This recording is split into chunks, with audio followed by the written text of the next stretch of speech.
how we can actually go to Anfield and finally get a result. And I think the first thing I wanted to do, I mean, here's the 11 that beat Arsenal, that beat Liverpool at the Emirates. You've got Tomiyasu at left back. You've got the front three that was a regular feature before the World Cup. Obviously, the squad looks a little bit different now, and there's injuries to consider as well. Let's just say it now. Liverpool haven't had the season that everyone expected them to have. They're sitting, I forgot, was it 7th, 8th, something like that? They've had a lot of poor results. 3-0 at Brighton, 3-0 at Wolves. Results that you really think this is not the Liverpool we know and that we've become accustomed to the last few years, but it's still a very, very dangerous Liverpool team.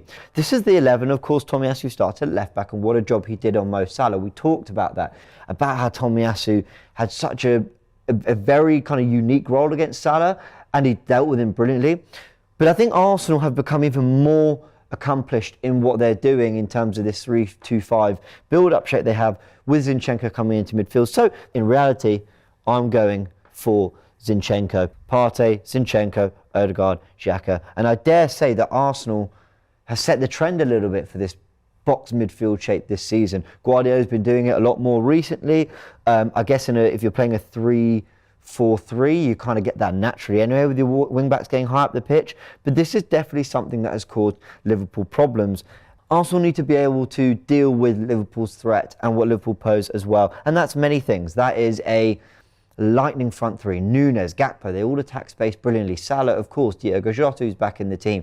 Luis Diaz, there's rumours he might be in training. It's Gakpo here wide, and he attacks the space before he cuts inside and, of course, scores. But the thing I really want to highlight in this situation is the way Dalot, and I've just got the players in the black away shirt that Arsenal will be playing in, but Dalot follows Trent all the way inside before he cuts inside and plays that pass, and it's Fred who's actually come from midfield to try and almost defend the fact that Gakpo's there and not leave him completely, alone, and completely unmarked.